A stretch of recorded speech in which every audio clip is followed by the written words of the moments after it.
Nicole O'Neill once said, when you find the courage to use your voice, it has the power to positively inspire and change the lives of others. It is one of the special gifts you have to offer the world. It is something to be cherished and championed, never hidden. And that is why we are here on Your Voice, Your Impact. I am the energetic EJ. I am a life and transformational coach, and I work with women aged 40 and above to turn their abandoned dreams into achievable goals by activating their voice for impact. I'm also a podcaster and an event host. On this show with me is Great, so amazing. The goal of this show is to help people use their voices to create impact. I am a physicist and a life coach. What I do for my clients is I help them build systems to achieve their goals whilst having fun doing it. On this show, we discuss topical issues that can inspire you to move. Like, subscribe, and share. Welcome aboard.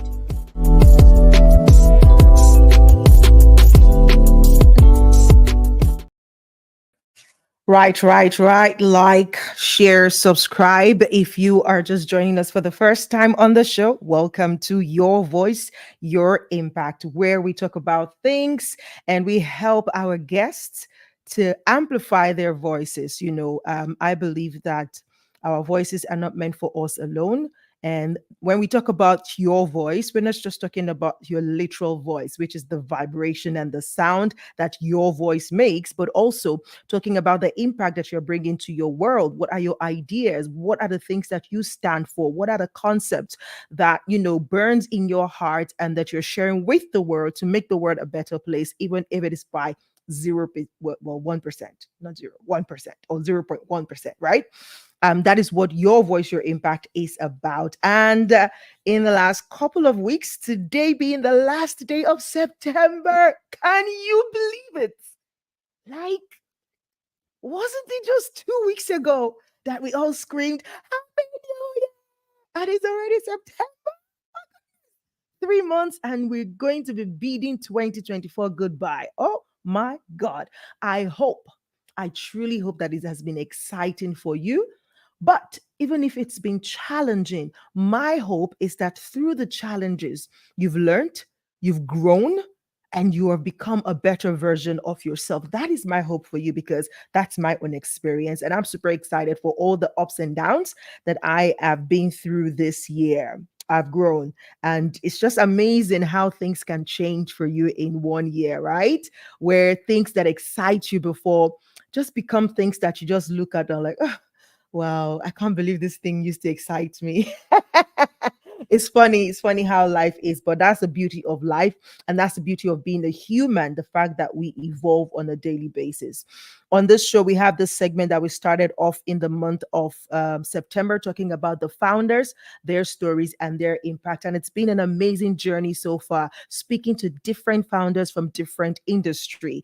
And today we are going to look at speaking to a founder in the health sector. And I'm super excited about this conversation. But before we dive right in, let me bring on Gracie, my co-host, so that we can talk about our weekends. And then we'll bring our beautiful guest all the way from the UAE, but she is a global citizen. But before we let you meet her, let us talk about our weekend. Hello, Gracie. How are you? Hello, beautiful people. I am doing amazing. How are you? I hope it's not my network that is breaking. Eesh. Okay. Network? Okay, I think it's mine.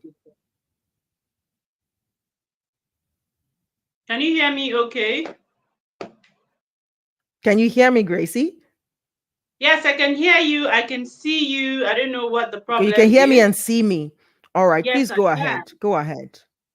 All right, my weekend was amazing. My weekend was restful. I took out time. Okay, so I went for an event on Saturday, and this event was they did it in a place where the sun was just on top of our heads. And after a couple of minutes, I just told myself, babe, self-care doesn't mean this sun will hammer you. I wanted to go out, but I went out and it wasn't looking like fun. So I ran back home. So that was the only thing I did this weekend. And on Sunday, I took time out to really rest. So Sunday was the weekend was really restful for me. I took good care of myself. So over to you. How was your weekend? What was it like? What did you do differently?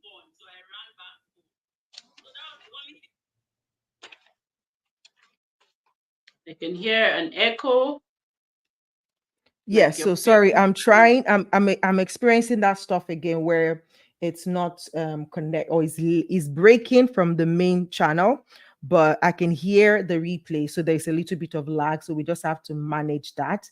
And funny enough, something is distracting me here. There's some weirdo on our Instagram page, on my Instagram page that is connected and is putting the F word on and using the middle finger. I don't know this person, no. Wow. Let me see. I don't know the person, or I don't know why the person is angry. Whatever it is, Alesa underscore 16. I hope that all is well with you. I am wishing you all the best. Please take it easy. I know life is kind of tough in this season, but please take it easy, all right? And try not to transfer the aggression. All right. God bless you. Okay. I'm just trying to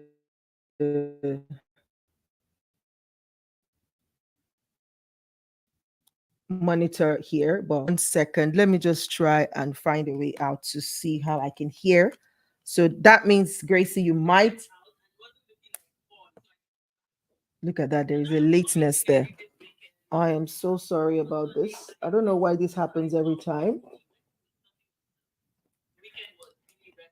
So just give me a second. Let me have like a backup for the sound.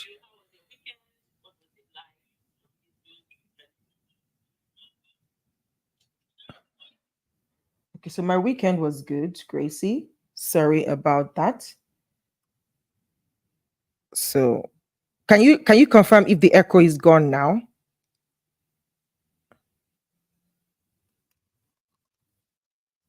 Can you confirm if the echo is gone now? Yes, it's gone. Okay. All right. Fantastic. So I'm just going to have to find a way to listen in and to join the conversation. So there are two headphones in my ears, but please, you just have to bear with me. All right. So yeah, my weekend was great. Thank God. I think, yeah, it was restful. It was a restful one. I didn't go out at all on Saturday, and on Sunday, which was yesterday, I only went to church and I had a good time at church as well.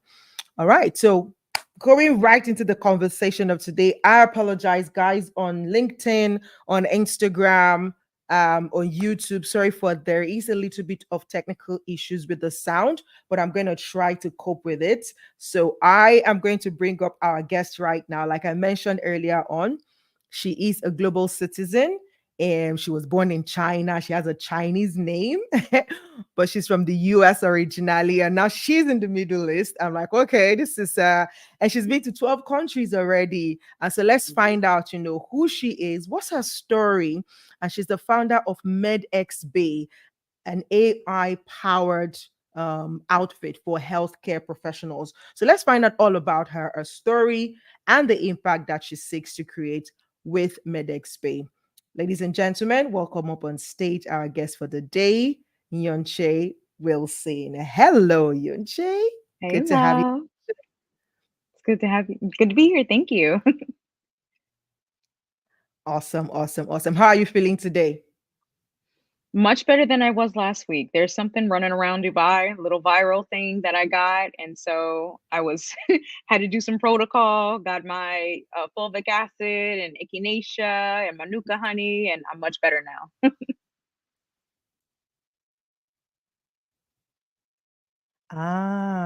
Yeah, I've heard about that viral thing, like a flu, right?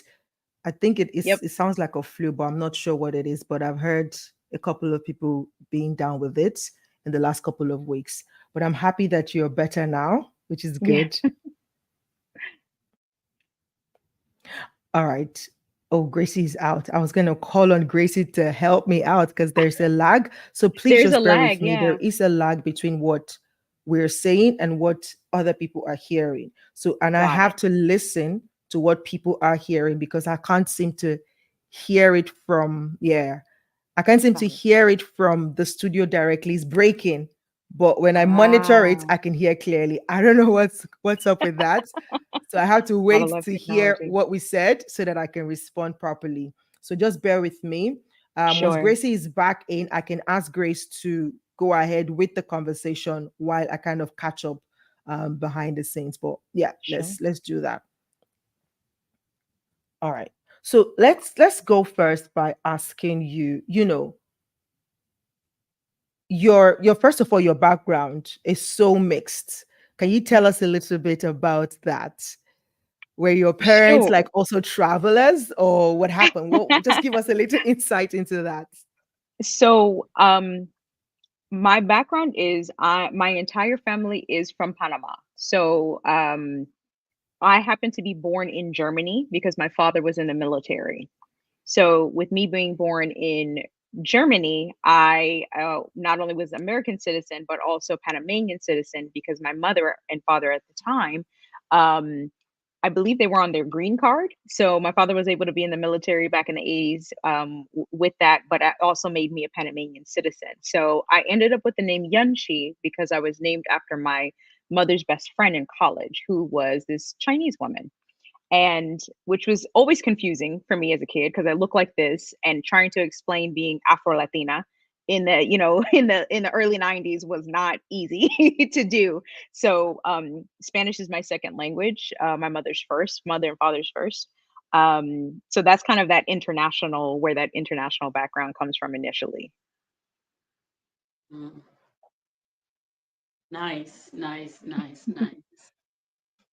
I hope the energetic would catch that. Can you catch? Right. Did you get that? Awesome. Thank you for sharing that. So sorry about the lag. So you just have to wait, like, okay, she's getting there. She's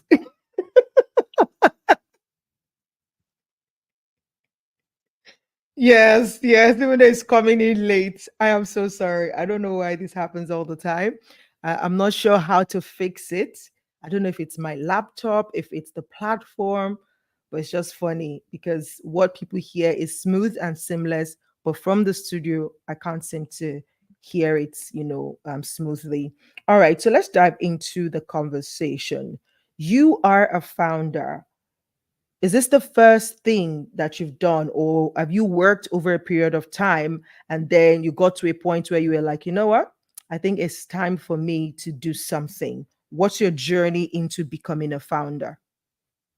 Oh man. It's been a long journey. I have failed a lot up until this point. I think that's the journey of many founders. I haven't met many people who are successful in their core venture who haven't failed up until that point. And my story is similar. My background is in management consulting. So I specialize in marketing and business strategies, typically for enterprise companies. I go in and I fix their marketing essentially, and a lot of times that looks like fixing their teams and their processes and connecting their sales with their product marketing team so that everything is cohesive with marketing. And so my journey with health started 11 years ago because my daughter actually she just turned 11 last Friday, and it's always a reminder to me of kind of where my journey began. So Got it. when I Happy was birthday to her, by the way. thank you. When I was 5 months pregnant with her, I ended up having a mock stroke. So the entire left side of my body went numb, and I had no idea what was going on. I had my first daughter, I had Braxton Hicks contraction, so I was accustomed to that. But this was something very, very different, something I had never experienced before. And my husband rushed me to the hospital to kind of figure out, what was going on with me. I thought I was losing her. And they ran tests on me for 2 hours trying to figure out what was wrong with me.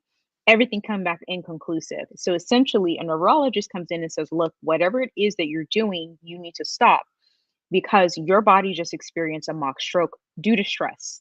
And I was like, what? Like, what are you talking about? Like, at this time, we had never heard of anything like that. I had not been exposed to anything like that. So they put me on bed rest the remainder of the pregnancy.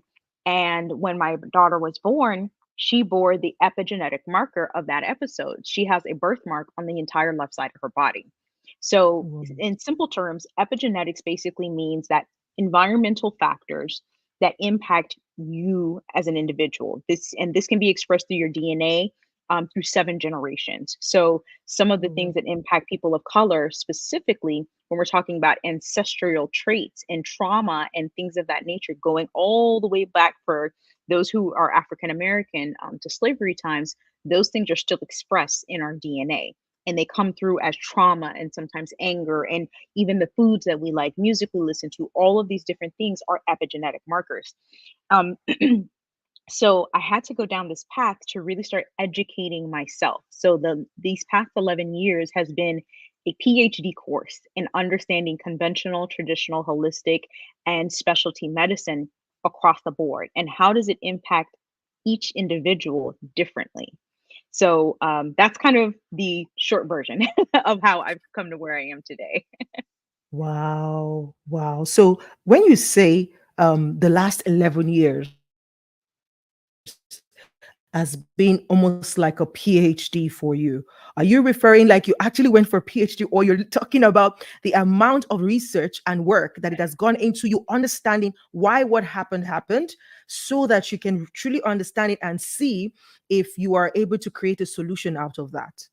Absolutely, the latter. So it has been me going and talking to doctors in hospitals that I met along the way as we traveled. We left the United States in 2018, bought a one-way ticket to Thailand, and we've been traveling the world ever since as a family. So everywhere I've gone to, I've speaking to professionals in their fields in conventional medicine, which is just like regular everyday medicine. You go to see a doctor in a hospital or a clinic. Um, Holistic medicine, those are practitioners who look at the whole self in your body, entirely. Traditional, think of that like traditional Chinese medicine or Ayurvedic type of medicine. And then specialty, chiropractor. Now we're getting things like in med spas where they're cleaning your blood with ozone treatment. These are other types of like specialty kind of medicines. Mm, So I went down the rabbit hole to really comprehend what are their pain points, what's happening within their systems, what are the things that they're dealing with on a day in and day out basis, and then from the patient standpoint, what are their pain points? And the stories were similar across the board all the way around. Burnout was rampant amongst providers of all kinds. Um, those who were in hospitals were tired of having to deal with the high level of KPIs, that's key performance indicators, um, because they went to school to be doctors. They went to school to care for people. They did not go to school to learn the business of care, right? mm, And there's very different nuances of that. Marketing, having to market to find new patients. They're not taught how to do that, right? They're taught to do their specific modality and that's it. But because of, the ramp up of so many factors that were not really part of our ecosystem 20 years ago, the way the food, um, uh, heavy metals, environmental factors, the level of stress, blue light, there's just so many different things that impact us. And now we're seeing things turn on early, like menopause is happening mm. earlier for women. Perimenopause Right, is something that's right. showing up in women as early as 30. Um, Girls starting their cycles as young. I heard at 6 years old. What? It's starting. Yeah, this is not something that was happening years and years ago. How do you Right. explain that to a little girl at that age? So there are things that are happening that they really fully can't account for because our bodies are rapidly changing due to our environment epigenetics. So all of these factors are overwhelming, coupled with the business of medicine, coupled with the lack of information that patients can truly embody. It was a vicious cycle. And I Hmm. realized, okay, we need to tie these things together because they can no longer be siloed. This siloing is part of the problem. When Right. patients are not properly informed, they can't be their own healthcare advocate. They rely on one doctor, and then if the doctor misdiagnoses them, they end up in this horrible cycle of medicine that doesn't work, not trusting providers, not doing anything about themselves, and they pass that same behavior on to those that they To the birth. next generation. Hmm. So it became, you realize it's such an overwhelming problem and you can't really tackle it without providing a solution for all of the parties involved. So Right. essentially, MedxBay is the solution I wish I would have had when I was going through what I was going through, because it takes you from diagnosis all the way through preventative care. Right. I love that. Whoa, that is so rich. That's some journey you've been on, girls. 11 years. All right, I'll Learn a pass it lot. on to you, Gracie. Please go for it. Oh, beautiful journey, I must say. And when I saw your area, I was very interested because health for me is key. I believe that health first before anything. So that was why I was super, super excited when I found out that you were into the health space. So my question to you is, in this journey that you've been on, what would you say is similar to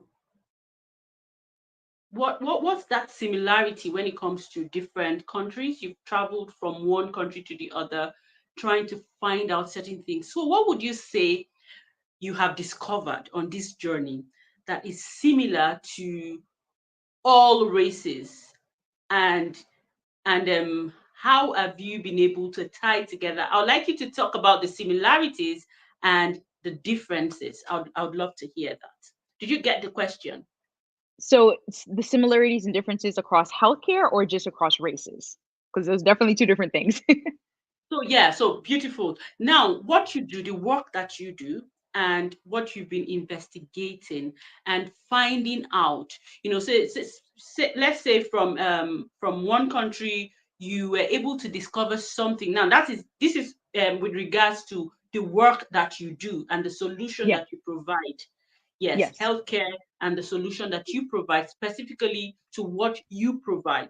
And so, what have you found as that is similar to people in Asia, people in Africa, or in Europe, anywhere in the world you've been, that is similar, that you found that okay, this can work for these people all together. Did you get the question? Healthcare and Yeah. the solution that you The provide. solution. Yeah, yeah, yeah. So it's interesting. The first place we went to was Thailand, and unknowingly I went there to heal, because originally when we just decided we're trying to decide where to go, we said let's pick one of the cheapest places in the world to go to and somewhere none of us have ever been to.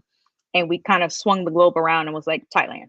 Um and so we bought a one-way ticket there, and when we went to Thailand, we ended up there for about right at a year and a half, because we traveled around Asia.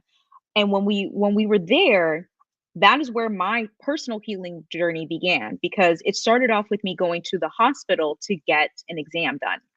And first of all, the hospitals there are unlike anything I've ever experienced. If you've ever been to a US hospital, you'll know it can be very sterile, very like one extremely expensive. Like for many people, any health issue, you can very easily go bankrupt in the United States.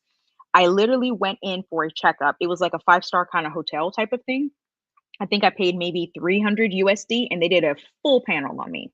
Full, like complete everything right there. They walked me right in. You pay for it right before you get everything done. They did the exam and took a look at everything. There's no way I would have ever paid such a little amount of money in the US. So that was eye-opening to me, first of all.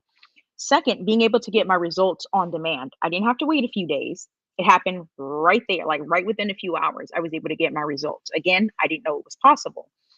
But I began to realize this is possible in Mexico, in Bali, certain places in Europe. It just depends on how they set their hospital up as a whole. So here I was diagnosed with adenomyosis, not endometriosis. I had these layers of tissue that were building all around the outside of my uterus, not the inside of my uterus. And this was actually caused to due to me having the two C-sections. I had these layers of tissues that were just building up, and I didn't even know it. I was having very painful cycles, as high as 10 to 12-day cycles. It was miserable.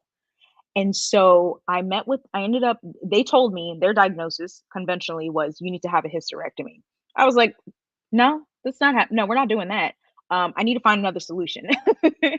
And so I asked around to the local community, because we kind of plugged into a community of expats that were there, and I ended up finding a local shaman. And the shaman was taught in traditional Thai medicine, with a bit of Chinese medicine. and I went on a 60-day detox. And in that 60 days, not only did I lose a ton of weight, I learned how food is your medicine, how energy is such a critical factor to your everyday thing, energy in your food, energy in people. Again, an epigenetic factor, things that scientists are just catching up with today. Like they just announced that they realized that consciousness comes from a different dimension, things that people who are very spiritual, tribal, ancient civilizations knew from a very long time ago. We didn't need science to quantify that, right? Um, but I learned all of those things, and in that time frame, my cycle went back to a 5 to 7 day cycle without surgery. So here we are, two worlds combined in one, the same city. I can go and get conventional medicine to verify the results of what is actually happening with me, not Mhm. assume it, and then choose a plan that works better for me, that's more holistic to keep my organs and things in place. So it was then that it was like the light bulb hit. I said, wait a minute, we need both. We need, and we don't live in our ancestors' world anymore. They didn't have 5G, they didn't have internet, they didn't have all these heavy metals. And for many people, the reason why you feel better when you go on vacation and you feel good is because you're disconnecting from your normal life. You're slowing down. So your body, your Right. cortisol levels, all of these things slow down too. That's not reality, right? Because you got to come back to the chaos. You got to come back and deal with all of this stuff. So unfortunately, we cannot rely solely on holistic based things for these man-made based problems. We need a dual solution. And so it requires that there's an entanglement of both, and we learn how to balance the two and ebb and flow with it because it's inevitable at this point. So once I realized that, I started looking for those same markers in other places I went to. I found that in Europe. EU is a perfect example. They have very strict rules when it comes to their food. Certain dyes, certain chemicals are not allowed. If you've never been, I mean, the way the bread tastes, the fish, the fruits, oh my God, the fruits. Some some of the best things I've tasted in my life, and it's unlike anything you're going to taste in the United States. Organic, a whole nother level. Like I've never tasted organic fruit like that. So they understand that their food is essential to their citizens, to their people. Right. That is your initial medicine. And if you aren't doing that properly, it doesn't matter what supplement or pharmaceutical you're taking. You're still injuring your body because it's a part of your cycle. So what seeing those markers like that in Thailand, Malaysia was similar to that. Various parts of Europe were like that. Mexico, in between because it's heavily commercialized. There's a lot of things that are still being pulled through that are not the True. best for its citizens. So um, it's there. So I know it can work. It's just about pulling that through into a way for people to understand what their choices are and be educated enough to make that choice. Hmm. Wow. That's some journey.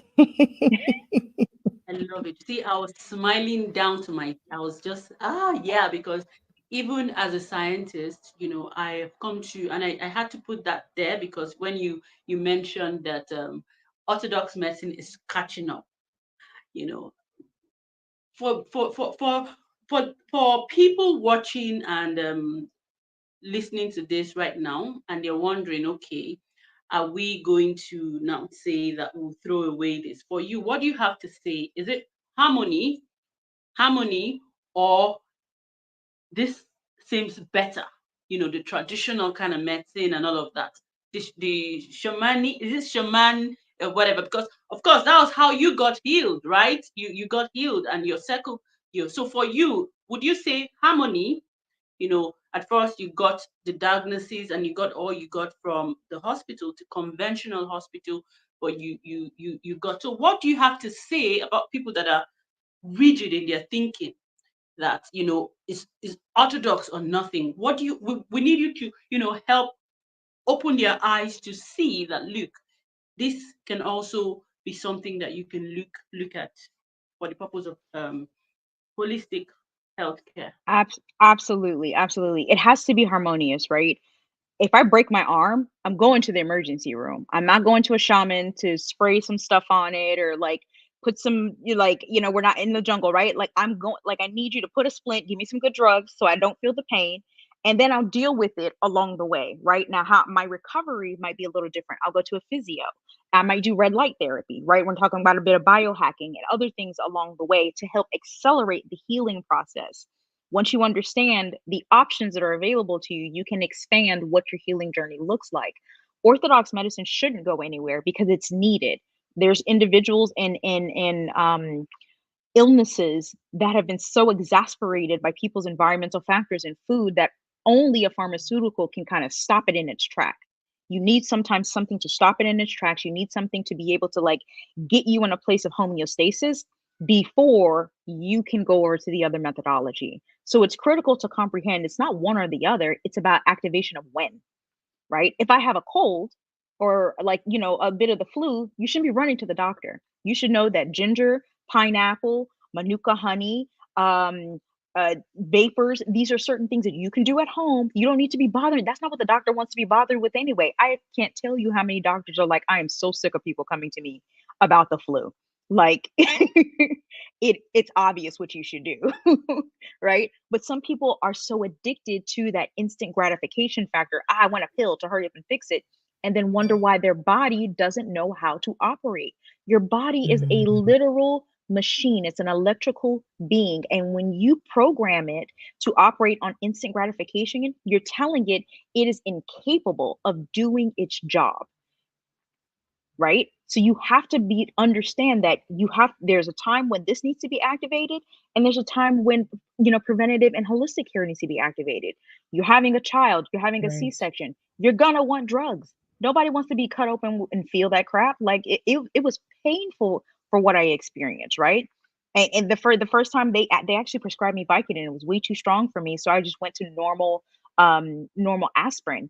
But understanding that there was not a holistic medicine in the world that was going to take away those pain that first week after being cut open and having a human being, pulled out of you, right? So time and place and understanding that and when to activate it comes with education. And that's why our platform is so critical, because we're developing condition libraries that are being verified and vetted by these experts. So instead of getting your information from TikTok or Instagram and hoping that you've gotten the right details, providers who are on our platform, as well as our editorial team, are going through and saying, we pulled this from research papers, from databases, from the latest news articles and information to give you the latest and greatest insights on whatever condition it is you're facing, how you can treat it conventionally as well as holistically, and what's happening in the world of treatment options or healing options. Like diabetes can be healed now. Chinese team figured out how to do that. Huge, massive news for people. It's not fully rolled out to the entire world yet, but they've done it and they've proven that it can work. Versus Ozempic, right? Ozempic is also for diabetes patients, but there's some massive side effects. So you choose what works best for you. As long as you're educated, you should be able to make the right options for you, and it makes your provider's job much easier.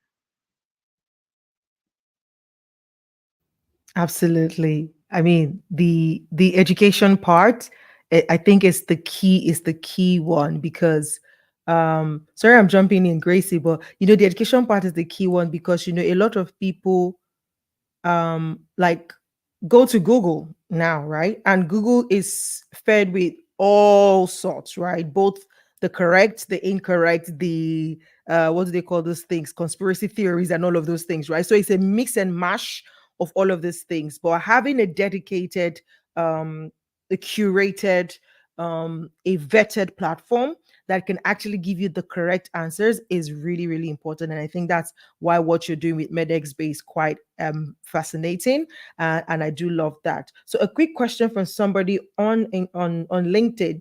This person is asking, April Prandier, thank you for joining us. April is saying, how can this be brought to the US? I'm not sure what this is, but I'm thinking maybe the platform. Yeah. So or I don't know, yeah, probably the platform, like the education, or maybe the treatment you were talking about to have a harmony of the um, orthodox and the alternative treatment. I'm not super sure. April, if you're still there, you can still kind of let us know exactly what you want to know. But I'm gonna go with how can we bring MedxBay to the US if that's what she's asking. Hi, Marco. Thank you for joining. Yes, please go for it. Funny enough, we've just started getting this question a lot. I chose to launch MedxBay in the UAE because we saw it as a market that was massively growing and very much in need of a platform like this. You're talking about where the world is literally meeting to build entire cities out of the sand. And with that is going to come a slew of issues, a slew of health issues and dynamics and misunderstandings and all kinds of things. And the great unifiers can end up being that, you know, you're able to find providers that are vetted by patients and their experiences. And that's, you know, the core of the initial platform, beyond all of these other tools, the community and so on and so forth. So it was here that became the focus. And very quickly, we launched into Africa due to a partnership, an international partnership that we've signed, and now we're in talks with Mexico about launching there. So U.S. was always kind of on the back burner, just because there's so much happening in the United States, and there's so much insane red tape, so much red tape when it comes to medical and going about this. But I've gotten so many requests in the last 5 days about it.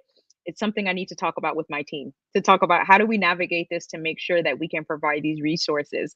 The good thing is that patients are free to join the platform all around the world. You all you need to do is register to have a profile, and you're able to access any provider that is on our site around the world. There's telehealth already built in. So that's the good news. As far as launching providers from the US on the platform, that's the part we have to talk about. All right, that's fantastic. Thank you for sharing that. And it's a beautiful thing that the platform is online, and especially for the patients, right? For individuals, because I really think we need it more than the practitioner. Yes, the practitioner, we're grateful that you're bringing them together to give us the information and the solution. But I think, we need it more because we need to know what's going on. We need to find out, what's available, what's obtainable for us. When you were sharing your story around, your experiences in Thailand and across Asia and a bit of Europe to see, what is obtainable when it comes to the healthcare system over there. My thought is, how then are you looking to reach out to people who are aware? You see, they are kind of aware, but they don't have the whole picture and they don't have the opportunity to travel like you did. What are you doing with this platform to reach those people to say, okay, we understand that you might not be able to travel? And I love that you said you've already expanded to Africa because, yeah, when it comes to medical tourism or things like that, it's not the easiest thing to do for people from the third world countries. So what are you doing practically to help people access the information that they need, and starting from where they are? So for example, you said, when you were speaking, you said in Thailand it was easier because even the system understands the importance of food as the first point of medicine to the body. But when we are in countries where that is not a thing, this is a place where anything and everything comes into the country, no barricades and things like that. Where do people start from? This is a very important question, and one that we thought about from a two-pronged perspective, because one, it doesn't work if you don't have practitioners that actually care. And I'm sure many of us have had an interaction with a practitioner that just kind of felt very turnkey, bedside manner wasn't very great. They maybe felt like they were in it for the money. And I've heard enough experiences like that from both patients and other providers about their colleagues. And that's always going to be there. I can't eliminate that, but I can amplify those who aim to actually do a good job and care, right? There are many conventional providers who want to take a more holistic approach because they're upskilling. They've learned throughout the years that, okay, what I went to medical school for was good for the time, but I need to elevate. And so they haven't had a proper platform to elevate that knowledge and their personal experience, their lived experience, to the audiences the way they like. Because again, they didn't go to school for marketing, they just know what they know.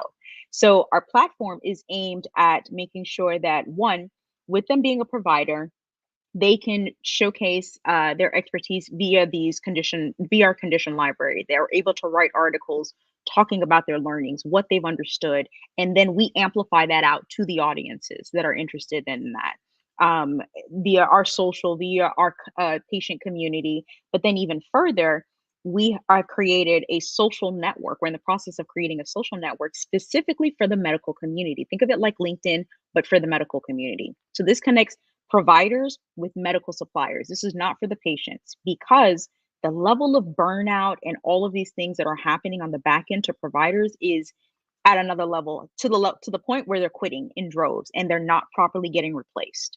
So that means that they're taking that information with them because they're exhausted, they're tired of the system, and they don't want to be a part of it anymore. So we need to find a way to make sure that we can maximize their information, their skill set, and guide them with other practitioners that they may not typically have access to, so that they can do a better job, reduce misdiagnosis, and learn about the other tools that are available to them, whether that's devices, medicines, pharmaceuticals, so on and so forth. That area and that platform cares and nurtures them so that they can do a better job when they're on the primary platform with the patients.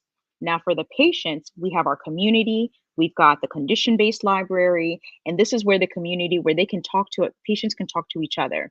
They can ask provider questions.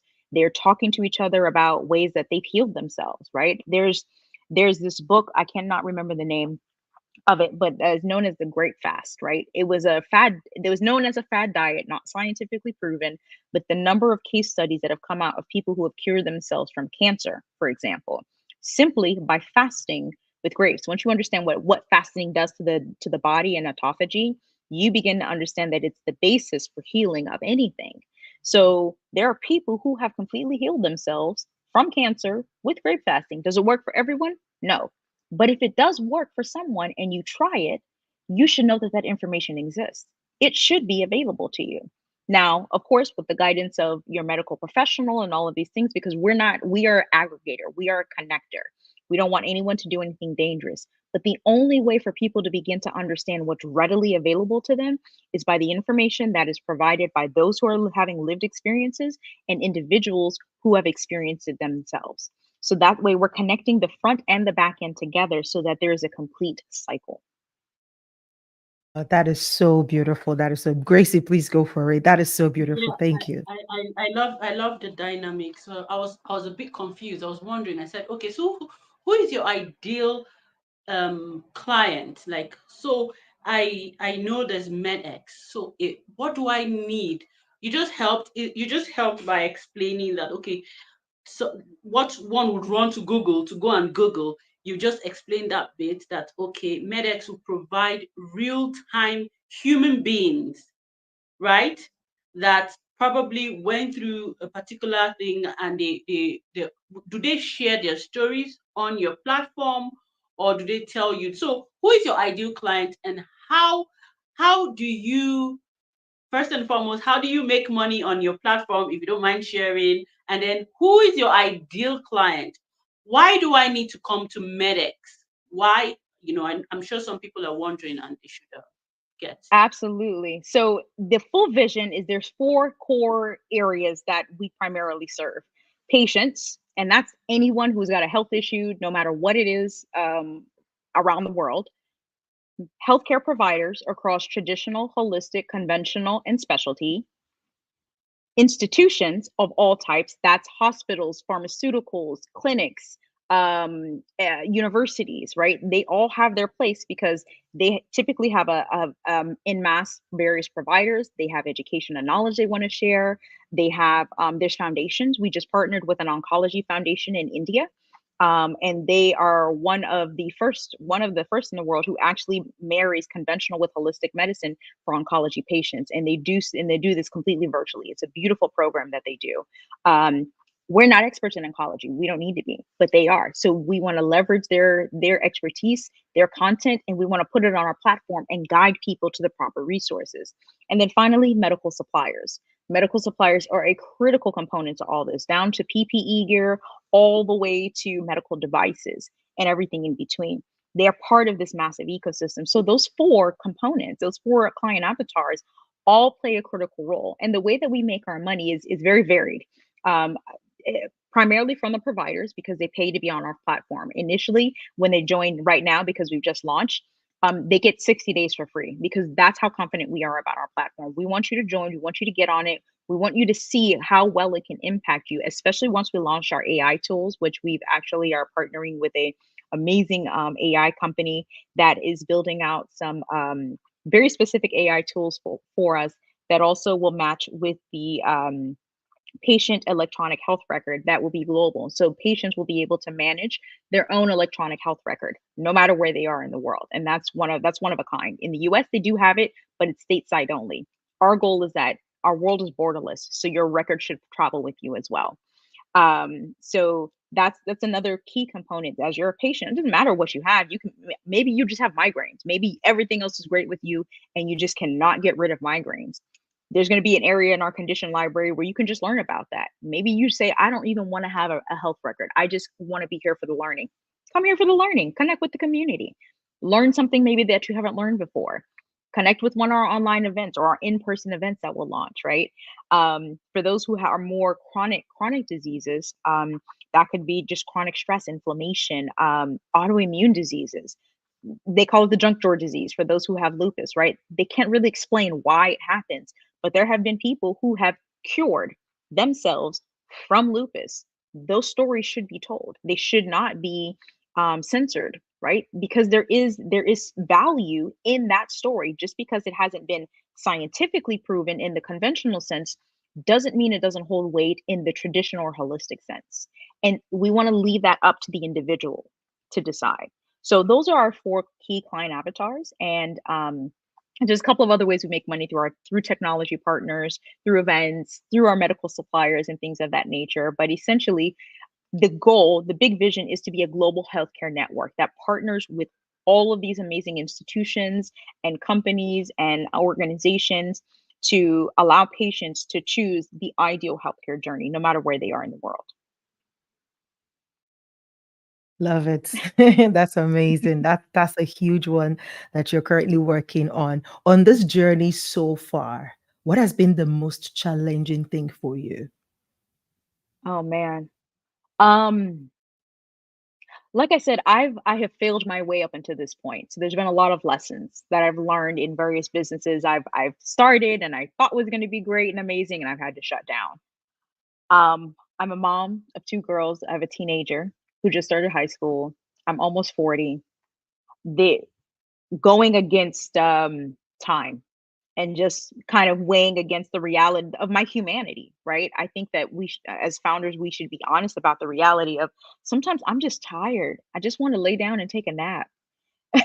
And that's honestly the thing but then this purpose wakes me up and drives me. And it's like, you have to, what you're building is literally going to change lives. It is literally going to help not just patients, but providers. It's going to change the way people see. Think about the way you felt once you connected the dots, how that's going to help someone else. So it's like, oh, all right, I'll get up and I'll work.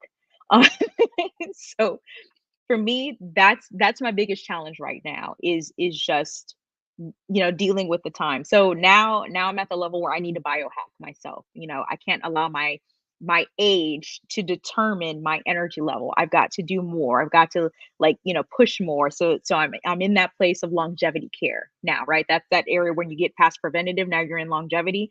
That's where I am now, and making sure that I've got enough go in me to keep this going for another 20 years.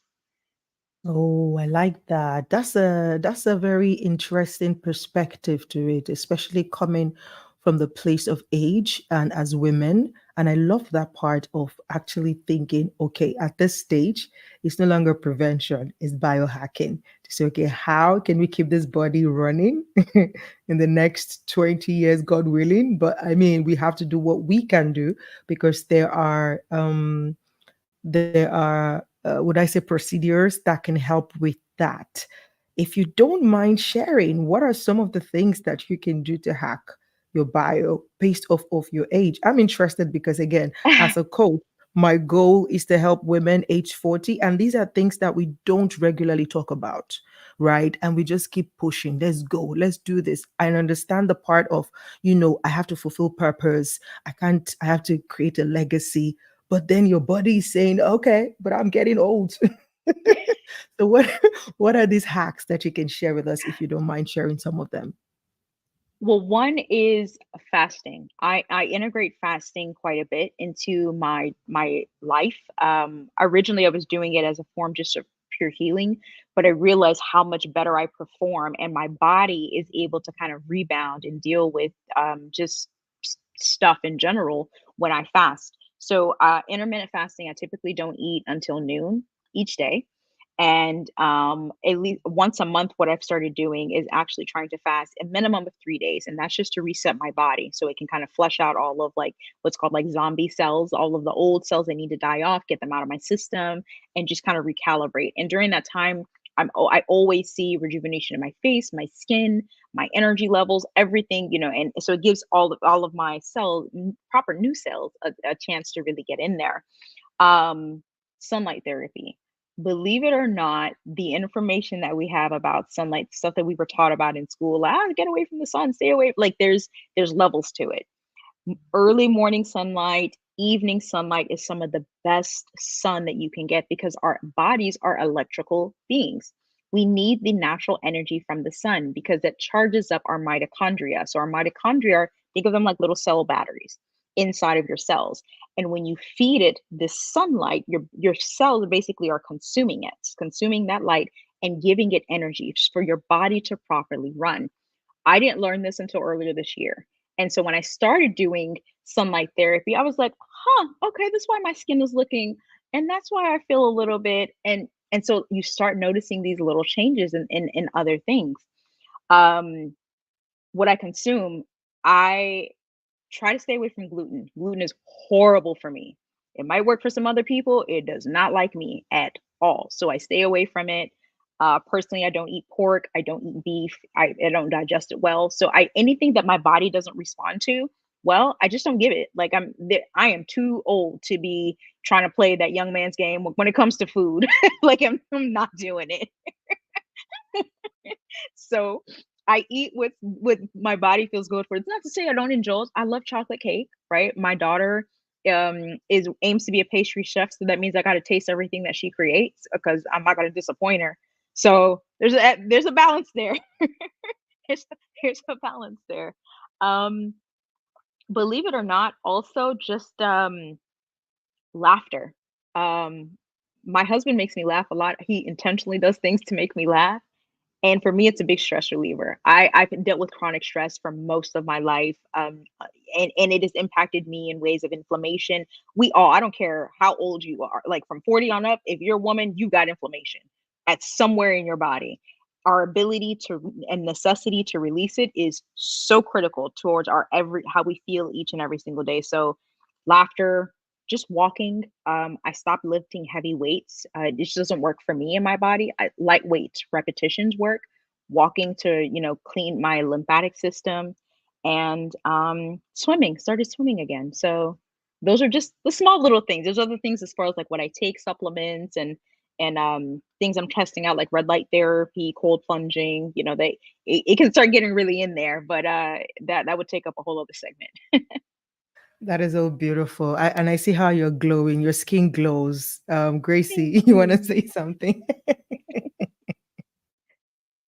You know how what you just mentioned casually, but very powerful. But we have people with our brains. I have to say this because I just I don't know.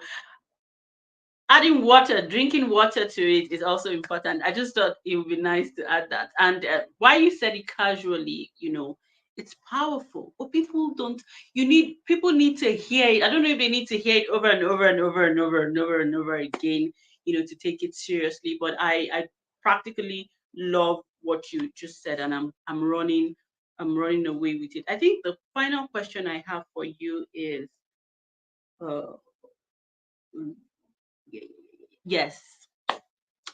Do you have a space for mental health on your platform? What do you have to say around mental health on your platform? Mental health, we definitely have a place for it within our condition library, and we have a specialized place for it within our community that's launching here shortly. Um, Mental health, especially, I think, needs to take up more space as a whole because you could be consuming the right things, you could be learning the right things, but if you're not in the right space mentally, epigenetically, it impacts you. You are a product of your environment, and they mean that through and through, not just you know, what you learn and what you see, but how you feel, how you react. All of these things are very, very true. And being able to undo and unlearn those habits and deal with the trauma um, is essential. And that's in every environment that we go in, male, female, even children today who are dealing with high levels of anxiety that's through the roof. It's very, very critical, and we know that it's a huge mission as well for the UAE to deal with mental health, all the way around. So, our platform already is enabled for telehealth, and we wanna make sure that people who are looking for that help can get to the proper providers. So, that's another reason why we wanted to make sure that in the initial 60 days, those types of providers who are, all aspects of mental health, psychiatry, psychology, clinical therapy, all of these things, they can join the platform and people looking for them can find that. It's also one part of our CSR initiative, directly to help women and children. We are directly aligned with the UN's goal of good health and well-being, and that's near and dear to my heart, because so many women and children are without the proper help that they need from a mental perspective, but especially from a health perspective. And we know when it comes to health and wellness, women are the backbone. We are the ones that drive the household, we drive the communities. So when you heal a woman, you are healing an entire community. So it's essential for us to make sure that we can provide that and we're aligned with people who believe the same as well.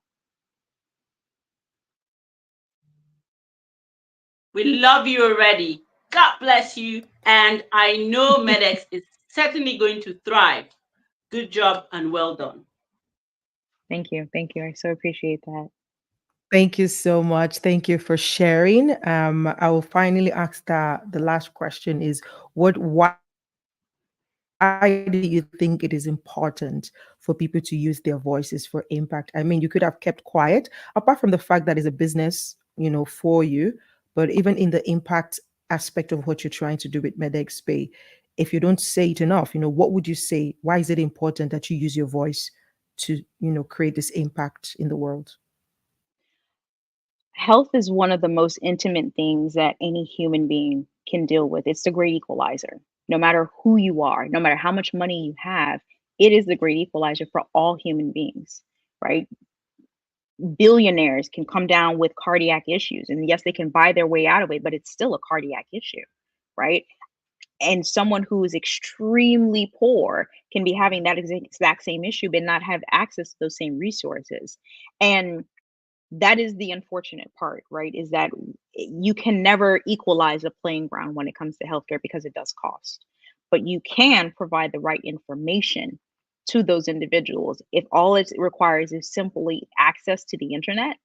And then all you need to do is join an online event, read an article, see what's readily available to you, and then make the decision of how you aim to move forward.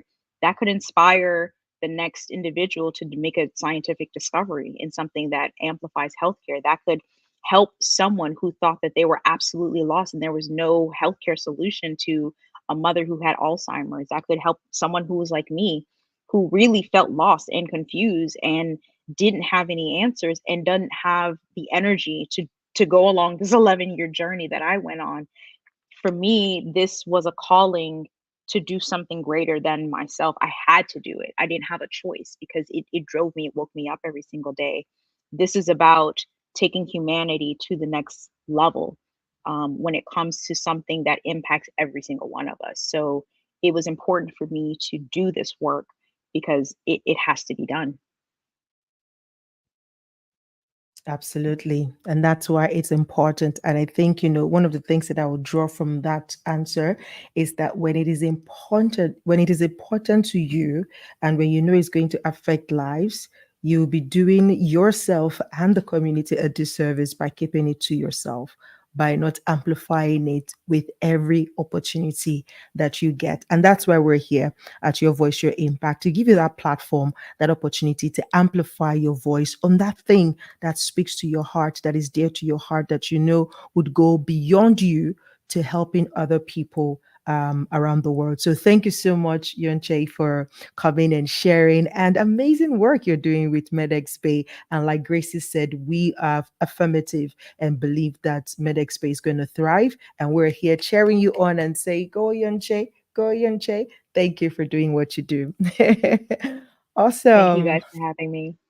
Awesome, awesome. All right, guys, thank you so much for being a part of Your Voice, Your Impact today and on this series, the founders, their stories, and their impact. Of course, tomorrow we step into a new month, October. So it's safe to say happy October to you because the next time you're going to see us is going to be, especially about 7 days already into October. So happy new month in advance. And because of how peculiar this series is and the amount of value that we've been able to draw from it, we're going to extend this series into the month of October.